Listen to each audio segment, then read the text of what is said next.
1900 में पेरिस में एक दिन एक खास राजा के दूत ने फ्रांसीसी राजधानी के एक वेश्यालय में प्रवेश किया।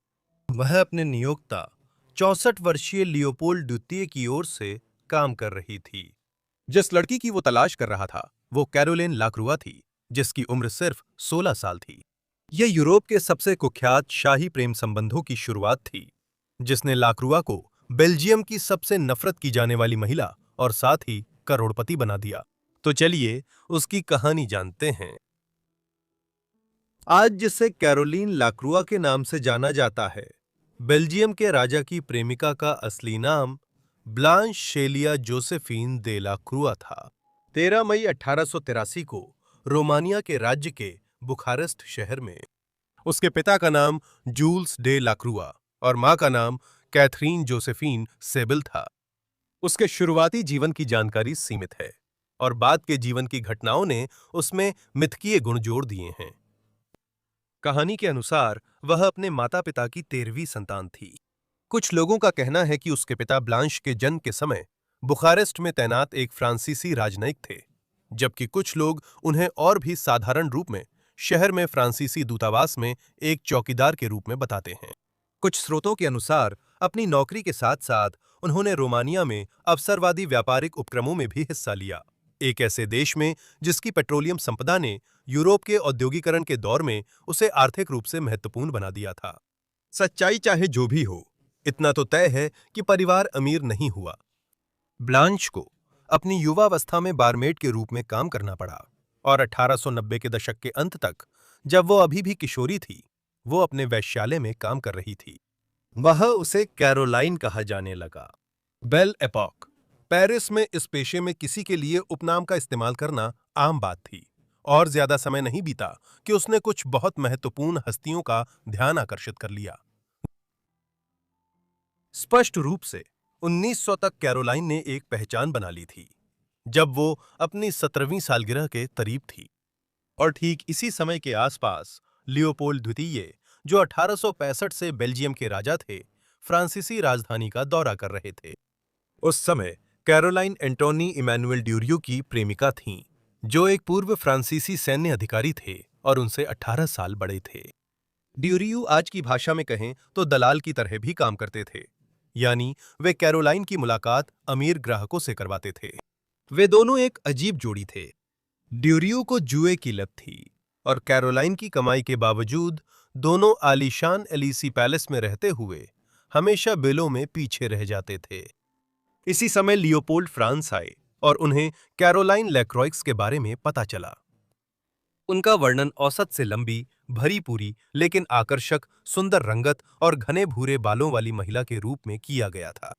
रुचि जागने पर उन्होंने अपने एक कर्मचारी को एलिसी पैलेस भेजा, जहां उसने कहा, मैडम, मुझे एक सज्जन ने आपके पास भेजा है जिन्होंने आपको देखा है। वह बहुत ऊंचे पद के व्यक्ति हैं, लेकिन उनका उच्च स्थान मुझे उनका नाम बताने से रोकता है। अगले दिन लियोपोल्ड से मुलाकात तय हुई। कैरोलाइन की आत्मकथा के अनुसार, जिसे उन्होंने कई दशकों बाद प्रकाशित किया, वो तुरंत लियोपोल्ड की प्रेमिका बन गईं, क्योंकि लियोपोल्ड ने उन्हें अपने साथ ऑस्ट्रिया चलने का निमंत्रण दिया। पहली मुलाकात के बाद एक समझौता हुआ, जिसके तहत ड्यूरियो को पैसे देकर मामला सुलझा लिया गया। रिश्ते की खबर फैलते ही लियोपोल्ड और डेलाक्रॉइक्स का संबंध जल्द ही सार्वजनिक घोटाला बन गया। पहले भी कई प्रेमिकाएं रखने के कारण उन्हें बेल्जियम के राजा और सुंदर महिलाओं के राजा कहा जाता था, लेकिन कैरोलिन के साथ उनका रिश्ता सबसे अलग था। शुरुआत में वह एक गर्वीली, तेज मिजाज और कम पढ़ी लिखी आम महिला थीं, जो वेश्या थीं, जबकि वे उनसे करीब आधी सदी बड़े थे। लियोपोल्ड अब भी अपनी पत्नी ऑस्ट्रिया की मैरी हेनरिएट से विवाहित थे, जिनसे उनके 4 बच्चे थे। 3 बेटियां जीवित थीं और एक बेटा बचपन में मर गया था। मैरी हेनरिएट की मृत्यु सितंबर 1902 में हुई थी, लेकिन पहले 2.5 साल तक राजा अपनी किशोर प्रेमिका से मिलते समय विवाहित थे। रानी की मृत्यु से पहले भी लियोपोल्ड के जीवन में कैरोलिन की भूमिका छिपाना लगातार कठिन होता जा रहा था। हालांकि वह आमतौर पर उसे एक नकली नाम से यात्रा करवाते थे, लेकिन 1901 में रानी विक्टोरिया के अंतिम संस्कार में उसे अपने साथ ले जाने का असाधारण कदम उठाया। जिससे यूरोपीय दरबारों में सनसनी फैल गई और ब्रुसेल्स में भी हलचल मच गई। अगले साल रानी की मृत्यु के बाद आखिरी बंदिशें भी हट गईं और कैरोलिन की स्थिति को अधिक खुले तौर पर स्वीकार किया जाने लगा। विडंबना ये थी कि अपनी प्रेमिका का खुलेआम दिखावा करने से लियोपोल्ड की लोकप्रियता को अपने ही देश में कांगो में उसके क्रूर अपराधों से भी ज्यादा नुकसान पहुंचा। आखिरकार दोनों के दो बच्चे हुए। फरवरी 1906 में लुसियन फिलिप नामक बेटे का जन्म हुआ। अक्टूबर 1907 में दूसरा बेटा हुआ जिसका नाम फिलिप हेनरी रखा गया। दो बेटों के जन्म ने रिश्ते को और भी जटिल बना दिया।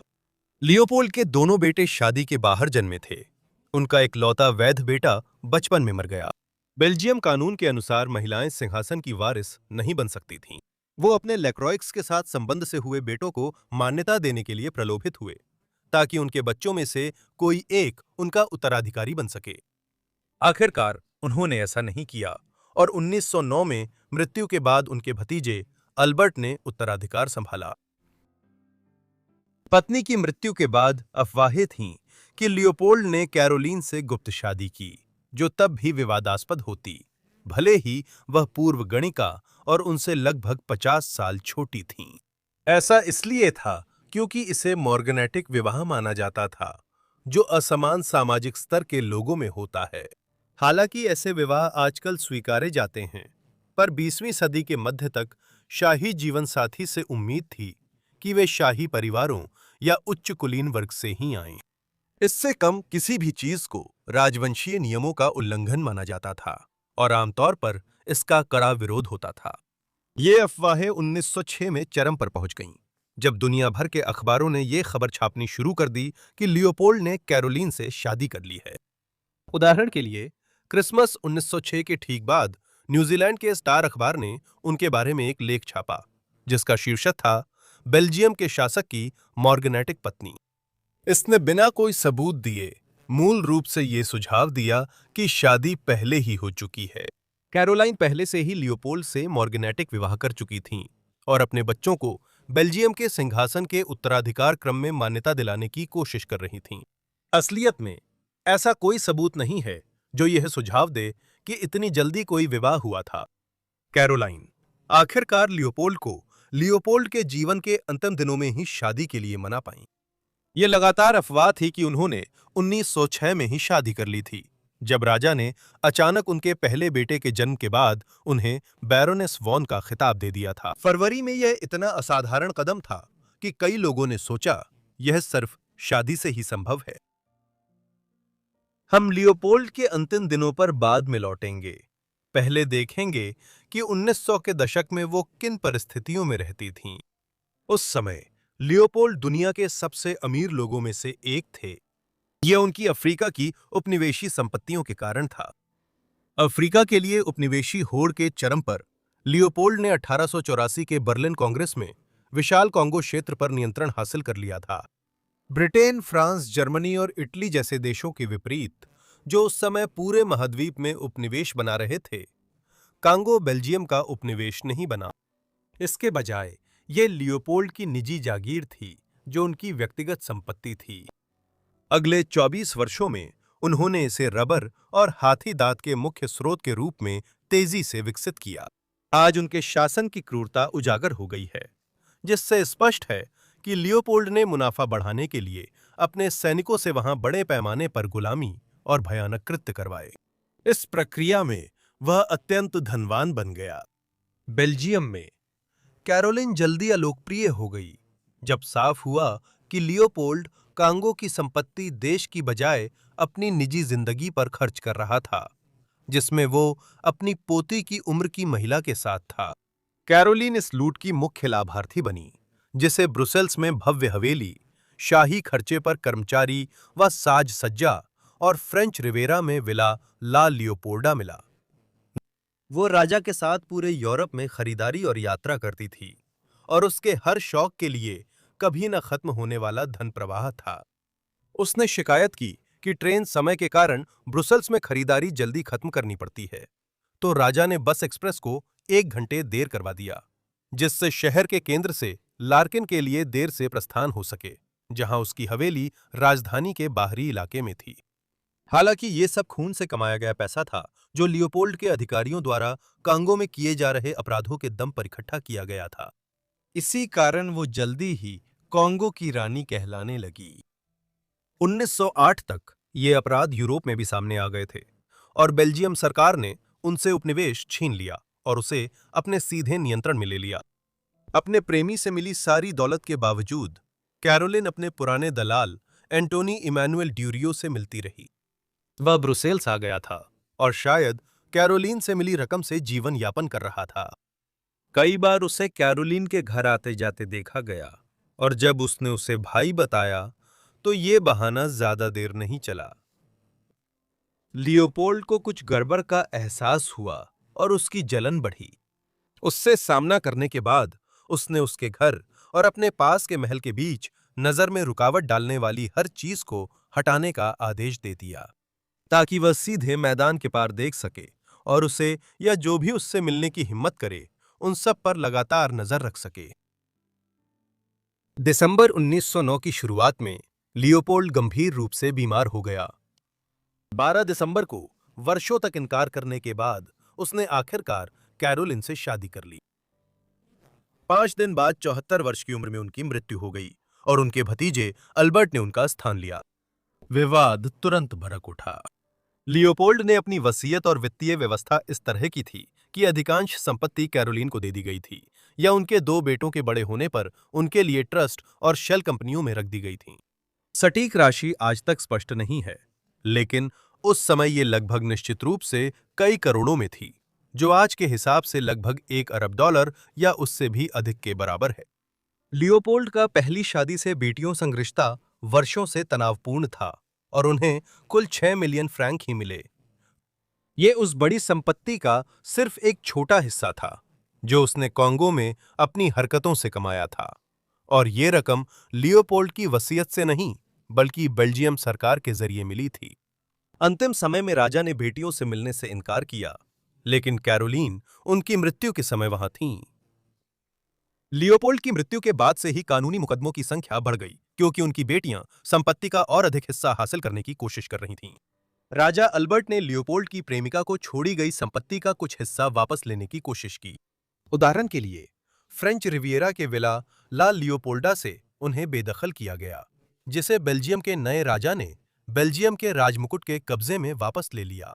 अब कैरोलिन बेल्जियम की जनता के बीच और भी अधिक नफरत का पात्र बन गईं और कम से कम एक मौके पर ब्रुसेल्स की सड़कों पर उनकी बग्घी पर पत्थर फेंके गए। फिर भी वह इस दुश्मनी या अपनी बदनामी से ज्यादा प्रभावित नहीं दिखीं। इसके बजाय उन्होंने ड्यूरिया से शादी की, जो उन 9.5 वर्षों के दौरान बीच बीच में उनसे मिलता रहा था जब वो लियोपोल्ड की प्रेमिका थीं। अजीब बात है कि लगभग एक दशक तक अपने अजीब और गुप्त रिश्ते को खींचने के बाद शादी ही उनके रिश्ते के टूटने का कारण बन गई। उनका रिश्ता जल्दी ही बिगड़ गया और 1913 में उनका तलाक हो गया। लियोपोल्ड की मृत्यु और अपनी दूसरी शादी व तलाक के बाद भी कैरोलिन ने मुकदमों समेत कई बाधाओं के बीच शानदार जीवन जिया। उन्हें उनकी संपत्ति में से कम 70 लाख अमेरिकी डॉलर की विरासत मिली थी और संभवतः इससे भी अधिक, जो आज के समय में एक बड़ी दौलत है। पश्चिमी यूरोप के कई रईस कैरोलिन को चाहते थे, पर उन्होंने फिर शादी नहीं की।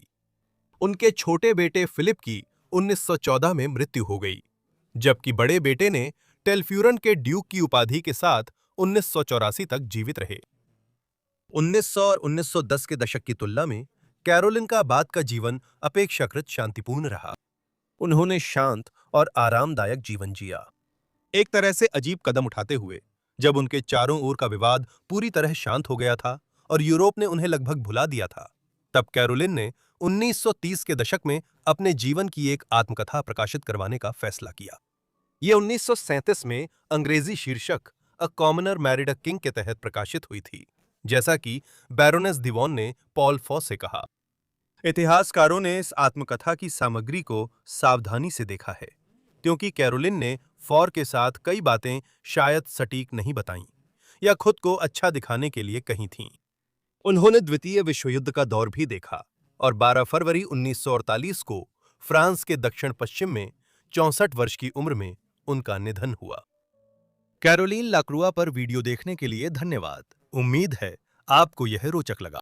नीचे कमेंट्स में मुझे बताएं कि आप उनके जीवन के बारे में क्या सोचते हैं, और अगर आपके पास कोई सुझाव हैं तो वो भी नीचे कमेंट्स में जरूर बताएं। मुझे उम्मीद है कि आप लोग चैनल को सब्सक्राइब कर चुके हैं और नोटिफिकेशन भी ऑन कर रखा है, ताकि जैसे ही मैं वीडियो अपलोड करूं आपको तुरंत मिल जाए। खैर, मेरी तरफ से बस इतना ही। तो मैं आप सभी से फॉरगॉटन लाइव्स के अगले भाग में मिलूंगा। धन्यवाद।